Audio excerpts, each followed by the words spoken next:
Doivert diz que o tema criação, queda e redenção não pode tornar-se objeto teórico do pensamento teológico, uma vez que este é o próprio ponto de partida do pensamento teológico. Em seguida, ele diz que a dogmática pode engajar-se numa reflexão teórica sobre a criação, queda e redenção, na medida em que se relaciona ao aspecto modal da fé. Ele pediu para explicar melhor isso, essa relação. A questão dos motivos básicos é interessante porque naquele próprio livro do Jonathan Chaplin, né, Herman Doiver, o filósofo cristão do Estado e da sociedade civil, estou traduzindo aqui, ele vai levantar algumas críticas à questão dos motivos básicos. Por exemplo, ele vai dizer por que só o motivo bíblico é polipolar? Né? Ele tem 4 pontos: criação, queda, redenção e alguns colocam consumação. Por que o motivo helênico, forma matéria, graça, natureza e liberdade, e todos os demais são bipolares, ou seja, tem 2 polos? Por que não podem ter outros polos? Eu creio que sim, é uma crítica válida, até porque, lembrando, pessoal, que os motivos básicos que o Dovish levanta se aplicam ao Ocidente. Ele deixa isso bem claro no livro dele, bastante famoso aí, não é? Que a Cultura Cristã publicou, que ele está tratando de Ocidente. De Ocidente. Ele não está tratando, por exemplo, do pensamento oriental, até porque o próprio termo oriental é um balaio, inclui várias coisas aí muito diferentes. Então, ele está dizendo de elementos ocidentais. Começando aí, então, ou seja, um recorte muito profundo, recorte metade do mundo, vamos colocar assim, metade do universo do conhecimento.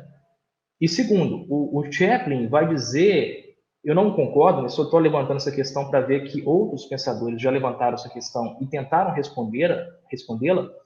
Ele vai dizer que os motivos básicos, primeiro, né, o próprio Clauser, só fazendo aqui uma retrospectiva, vai dizer o seguinte: olha, os motivos básicos brotam do coração, são forças espirituais. São forças espirituais que brotam do coração, da direção do coração. Os motivos básicos apóstatas, evidentemente, brotam do coração apóstata. E o motivo básico bíblico, evidentemente, sai da revelação. Por Doyle, há uma diferença entre revelação e escritura. Não é uma questão que bartiana, nada disso, mas é bem interessante, inclusive. Não vem ao caso agora. E sai, portanto, da revelação, o motivo básico bíblico. O Chaplin, ele vai propor que os motivos básicos, não só os motivos básicos, né, mas até as próprias estruturas típicas viriam da natureza humana. Eu não concordo. O Clauser vai falar e vai propor algumas questões assim: olha, esse movimento vem do coração apóstata ou do coração crente. Sim, mas de onde se origina isso? Seria o mesmo que perguntar de onde se origina aquilo que nós chamamos em alemão de Zeitgeist, ou seja, o espírito da época. Ou como queriam os panteístas alemães, né, que depois indiretamente até influenciaram o surgimento do nazismo, o Volkgeist, o espírito do povo. De onde vêm esses elementos que estão acima do povo, mas também que estão encarnados nele? De onde vem o espírito da época? Questões como o próprio cosmismo russo vai propor, noosfera, ou seja, a esfera do pensamento. De onde vem isso? É exterior ao homem ou é interior ao homem? Essa é uma questão, inclusive, para a qual eu acho que não há uma resposta. O Klerk tentou respondê-la. Né? Ele vai propor algumas questões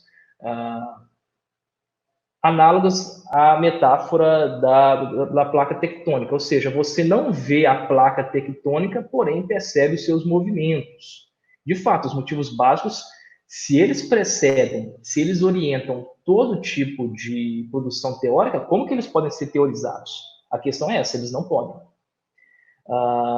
E um amigo meu, estudioso de Doble, ele mesmo lança essa pergunta.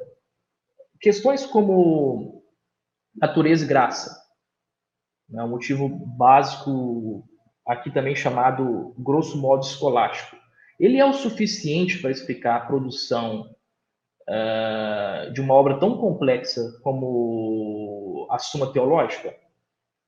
De certo modo, a gente pode pensar sim ou não. Eu, sinceramente, não tenho uma resposta para isso. Mas, como eu falei, alguns, como Chapman, propuseram que alguns motivos básicos advêm da própria natureza humana, o que não está de todo errado, né? Porque o próprio Clauser fala que esses motivos básicos brotam do coração como uma torrente, e ele mesmo faz essa comparação com o Zeitgeist. E aí a gente poderia entrar até em questões teológicas, já é especulação, mas eu gosto de especulação. Na própria teoria das religiões, inclusive feita no meio reformado, por autores como Daniel Strange, né, você tem religiões, por exemplo. Qual é a origem da religião? É simplesmente idolatria? Porque vários pensadores cristãos sérios propuseram a teoria da revelação residual, ou seja, Deus revelou-se para Adão, Deus revelou, perdão, para nossos pais, e um pouco dessa revelação, ainda que distorcida, foi passada geracionalmente, de geração em geração, ou seja, a teoria da revelação residual. Outros vão propor, por exemplo, que algumas religiões são obras de demônios. Então, como eu disse, é especulação. Pode ser que alguns motivos apóstatas são até mesmo obras de demônios. Alguém vai dizer, olha, mas aí você está entrando na teologia.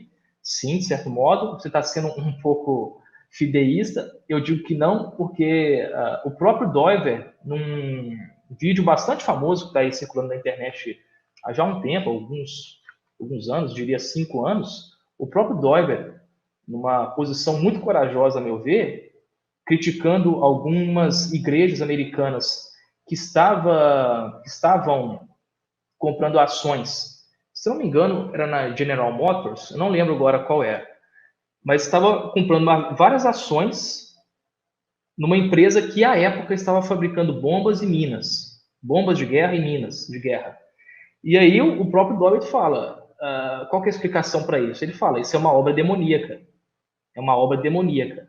Ou seja, muitas vezes a gente esquece isso, né? Que embora sejamos lúcidos, embora sejamos bíblicos, tenhamos muita cautela, muita sobriedade nas interpretações bíblicas, esquecemos que existem elementos também sobrenaturais, agentes sobrenaturais inteligentes, no caso demônios, que atuam também em movimentos políticos, em ideologias, poluindo o coração humano e fazendo-o teorizar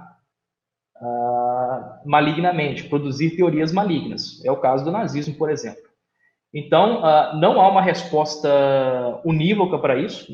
Nunca, pelo que eu já vi, o Chaplin, o Kleppel e o próprio Clauser, não há uma resposta unívoca sobre isso. Eu também tenho dúvidas sobre isso, mas a pergunta é muito válida. Eu acho que esses pensamentos, essas suposições que eu acabei de mencionar, ao menos não nos deixa muito no escuro, embora a gente permaneça ainda tateando com relação a essa pergunta.